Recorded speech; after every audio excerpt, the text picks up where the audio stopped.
here we are again with another edition of American Soccer Break with Rahi and Roy. And yesterday, the U.S. men's national team finally got over that Trinidad and Tobago hump, and we're able to win fairly easily. Yeah, firing on all cylinders. We are firing on all cylinders against elite competition. Here but we go. I will say, this is Trinidad, and let's take a moment to remember how far this program has come since that day in Couva, where with our A team, with the chance to qualify for the World Cup, we could do it. Now this is our B team winning very, very easily. So let's take a minute to appreciate where we've come. But this was an excellent game against excellent competition, Roy. Would you say? I think you're being very sarcastic, and I think that's going to lead into the rest of the conversation when we talk about my favorite player, Jesus Ferreira. We'll get into all that in a second, but let's just talk about the game as a whole. Just give me your guys' brief thoughts. It was a fairly comfortable 6-0 win yesterday. Yeah, I mean, playing against Trinidad and Tobago, this iteration of Trinidad and Tobago is like auto-tune for players, right? It makes everyone look better, sound better. I mean, everyone looked good, right? Jesus Ferreira, fantastic. Brandon Vasquez looked good. Kate Cowell looked good. Mihailovic looked good. Gianluca Busio scored and he looked good. Everybody looked good. This was a happy game. Everyone was having fun. The team was, yes, firing on all cylinders. But again, this is a team ranked below the top 100 in the world. And I'm hesitant to read too much into it, but we can be happy. We could be happy. Yes, we have struggled against teams like this in the past. We almost always struggle against a team like this, not necessarily a St. Kitts, but Trinidad. If you look at all our past results against Trinidad, we've lost, we've tied, we've had close margin wins. This is new, winning 6-0 against Trinidad. This is something that hasn't happened before. We've never beat a team like this with this margin. So yes, it's something to be happy about. Should we be jumping up and down that we won this game? No, absolutely not. That's expectation. But I know I'm going to disagree with Rocky here in how much value we should put into these performances. I don't think Busio had a good game. I don't think Sands had a good game. I don't think Vasquez had a good game either. I think these players got so many chances that they were able to demonstrate something. But I thought one player had a great game. Yeah, let's talk about that. I thought, as a whole, you look with 6 goals. But we had a Ferreira hat trick. Kate Cowell had a goal. And then obviously, Busio adds one at the end and Vasquez adds one at the end. Let's talk specifically about the strikers. So how much do we read into this particular performance? Because now we got the A-team strikers. Let's talk about these guys. These guys are scoring at will, especially Ferreira. What do we do about this? What do we think about this? Yeah, we don't read too much into this at all. I mean, here's the thing. I think Ferreira, who's a guy we have to talk about because he's been firing on all cylinders in these 2 games, he looks very good in these 2 games, and he's done what he needs to do. He's done everything that's asked of him in this game and the game prior. Against Jamaica, different story.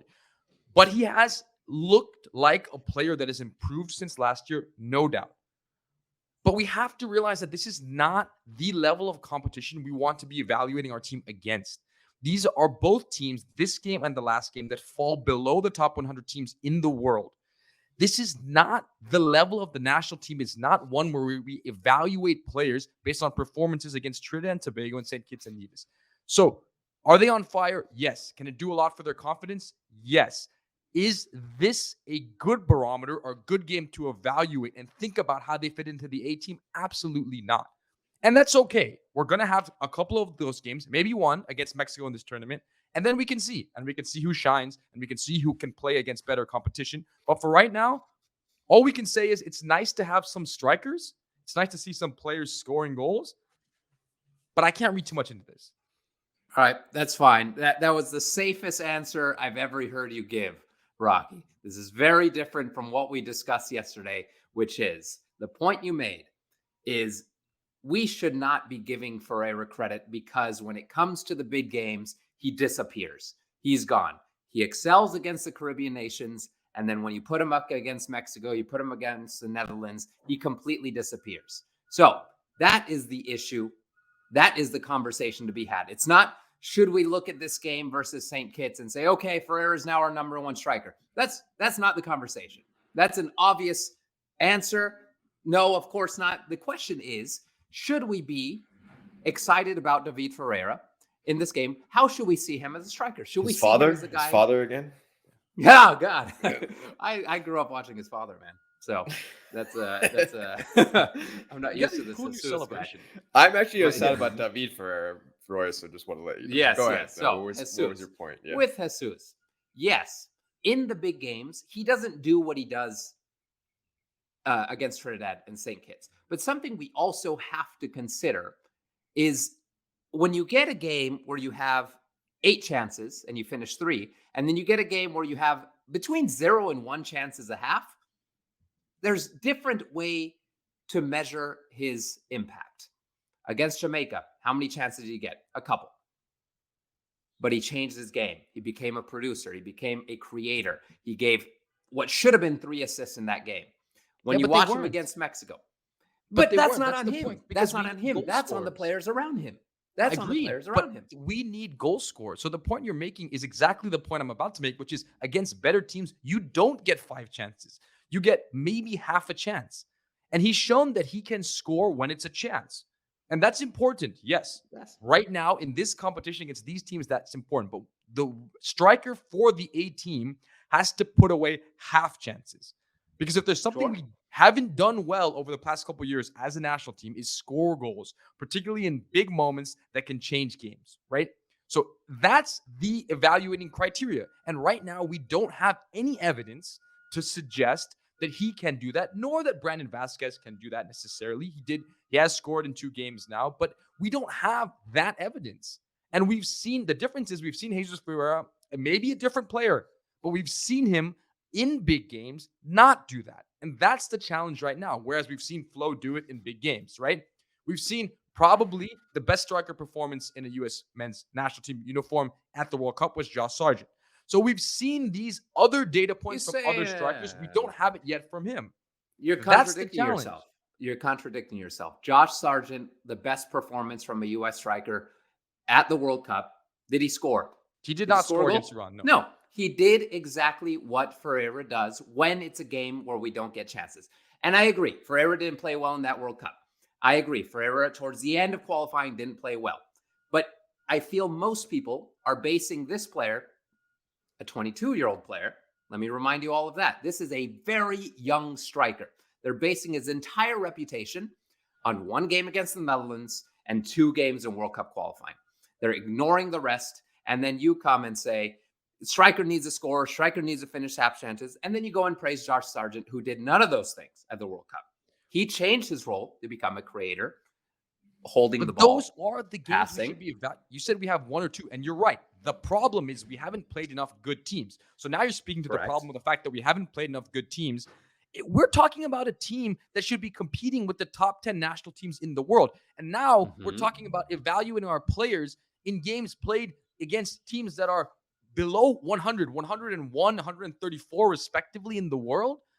That's the issue, is that we are wanting to be a team that competes with the best in the world. And yes, we have the potential to do that.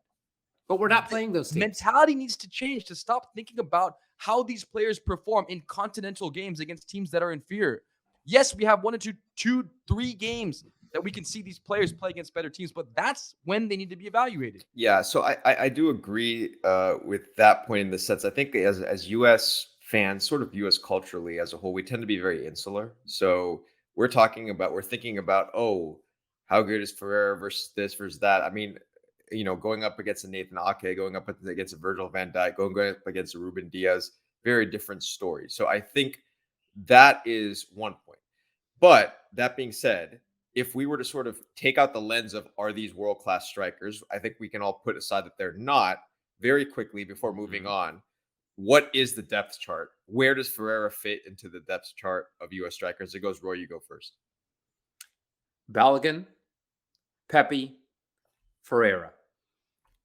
Initially, I was Sargent number 3, but why is Sargent number 3? What has he done in the past 6 months to warrant a spot above a striker who, in the games he's playing, He's playing well. For me, the depth chart is the same as it was prior, and that is Flo Balogun, outright number one. And there's a big gap there right now. Yep. Then Ricardo Pepi, and then at the moment, if he's healthy, it's Josh Sargent, and then number 4 is Jesus Ferreira. Okay. All right, moving on now to the final point here. We've won the group, we've dominated. Is the U.S. national team the favorite to win the Gold Cup at this point in time? I Yes. don't think so. I think so. Alongside maybe Jamaica. I mean, so we think Jamaica all either. waxed poetic about Mexico after the first 2 games, and look at them after the 3rd game. And the problem with them is that they look very shaky in the back. They might well be the most talented roster because they brought kind of almost an A team to this tournament. So they are a team that will be in the latter stages, certainly. But I think this U.S. team is a favorite. Yes, I do think so, because we'll be good at the back. I'm going to say no.